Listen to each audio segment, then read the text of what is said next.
తమ పార్టీ అధికారంలో ఉందని, తాము ప్రభుత్వ పెద్దలతో పనులు చేయించుకుంటామని, గ్రామాలను అభివృద్ధి చేస్తామని చెబుతున్నారు కామారెడ్డి జిల్లాలో కొత్తగా ఎన్నికైన సర్పంచులు.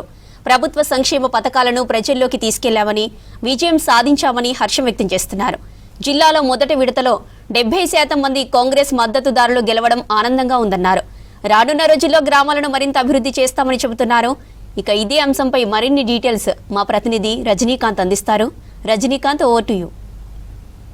పంచాయతీ ఎన్నికల్లో కామారెడ్డి డివిజన్లో కాంగ్రెస్ పార్టీ గణనీయమైనటువంటి మెజార్టీ సాధించింది. దాదాపు 75% పైగా సీట్లను కాంగ్రెస్ బలపరిచినటువంటి అభ్యర్థులే సర్పంచులుగా ఎన్నుకోబడ్డారు. చాలా గ్రామాల్లోనూ కాంగ్రెస్ ప్రభుత్వం చేపడుతున్నటువంటి సంక్షేమ పథకాలని దృష్టిలో పెట్టుకునే ఓట్లేసినట్టుగా కూడా ఓటర్లు చెప్పినటువంటి నేపథ్యం కనిపిస్తుంది. సో పోలింగ్ రోజు కూడా కొంత కాంగ్రెస్కి అనుకూలంగానే సిచ్యువేషన్ కనిపించింది. దానికి అనుగుణంగానే రిజల్ట్స్ కూడా అట్లాగే వచ్చినాయి. దాదాపు 75% పైగా కాంగ్రెస్ బలపరిచినటువంటి అభ్యర్థులు సర్పంచ్గా ఎన్నుకోబడ్డారు. వీరిలో చాలామంది కొత్త వాళ్ళు ఉన్నారు.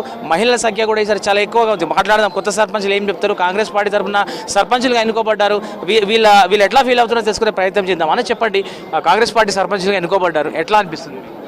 మాకు చాలా సంతోషంగా ఉంది. మన షబ్బీర్ అలీ నాయకత్వంలో ప్రజలందరూ నాకు మద్దతు ఇచ్చి గెలిపించినందుకు చాలా సంతోషంగా ఉంది. మీరు ఫస్ట్ టైమా సర్పంచ్? First time. ఎట్లా అనిపిస్తుంది మీకు? ఎట్లా చాలా హ్యాపీనెస్ ఉన్నది. షబ్బీర్ సార్ వచ్చేసి నాకు బలపరిచిండు. షబ్బీర్ సార్ బలపరిచి అనుకున్న పనులు ఏదంటే అది నువ్వు హామీలు ఇచ్చి ముందుకు వచ్చేసి అనుకున్న హామీలన్నీ తీర్చేస్తా అని చెప్పి ప్రజలకు అండగా ఉంటా అని చెప్పి షబ్బీర్ సార్ చెప్పేసిండు. అందుబాటులో నేను కూడా ముందుకెళ్ళి మా ప్రజలకు ప్రజలకు అందరికీ సహకరించి మాట్లాడదాం. మహిళా సర్పంచులు కూడా ఉన్నారు. అమ్మ, ఎట్లా మీరు సర్పంచ్గా ఎన్నుకోబడ్డారు, ఎట్లా అనిపిస్తుంది? ఎక్కడ మీది, ఏ ఊరు? బాగానే అనిపించింది. ఎన్నికలు జరిగాయి, అంతా మంచిగానే ఉన్నది. ఏమైనా సమస్యలు ఉంటే శిబిరాలు కూడా చేస్తా అన్నాడు, దానికి కృతజ్ఞతలు. అమ్మ, రాష్ట్రంలో కాంగ్రెస్ పార్టీ అధికారంలో ఉంది, మీరు కాంగ్రెస్ సర్పంచ్, ఎట్లా మీరు ఇచ్చిన హామీలని ఎట్లా నెరవేరుస్తారు? ఎట్లా ప్రజలు ఏమంటున్నారు? నిన్న ఎలక్షన్ అయిపోయిన తర్వాత, రిజల్ట్ వచ్చిన తర్వాత ఏమంటున్నారు?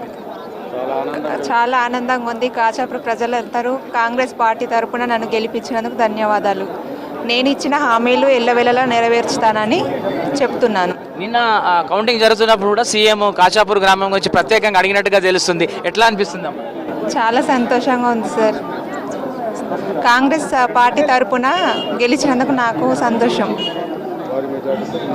ఇట్లా కాంగ్రెస్ అభ్యర్థులు, కాంగ్రెస్ పార్టీ తరఫున గెలిచినటువంటి అభ్యర్థులు అయితే చాలా ఉత్సాహంగా వీరంతా కూడా పనిచేస్తున్నటువంటి నేపథ్యము మనకు కనిపిస్తుంది. ఇట్లా కాంగ్రెస్ పార్టీ తరఫున పోటీ చేయడము, ఎన్నికల్లో గెలవడము, మొదటిసారి సర్పంచులుగా గెలవడం అయితే చాలా హ్యాపీగా ఉందని చెప్తున్నారు. మరోపక్క కామారెడ్డి రెవెన్యూ డివిజన్ పరిధిలోని దాదాపు 75% సీట్లలో 75 పంచాయతీలో కాంగ్రెస్ పార్టీ కైవసం చేసుకుంది. ఇది ఒకవైపు కాంగ్రెస్ పార్టీ చేపడుతున్నటువంటి సంక్షేమ పథకాలు తమను గెలిపించాయని చెప్తున్నారు. తాము అధికార పార్టీ సర్పంచులం కాబట్టి స్థానిక నేత షబ్బీర్ అలీ సహకారంతో తమ గ్రామాలను అభివృద్ధి చేసుకున్నటువంటి విషయాన్ని కూడా వీరంతా చెప్తున్నటువంటి నేపథ్యం కనిపిస్తుంది. కెమెరా పర్సన్ రాజేష్తో Rajinikanth, V6 news, Kamareddy division నుంచి.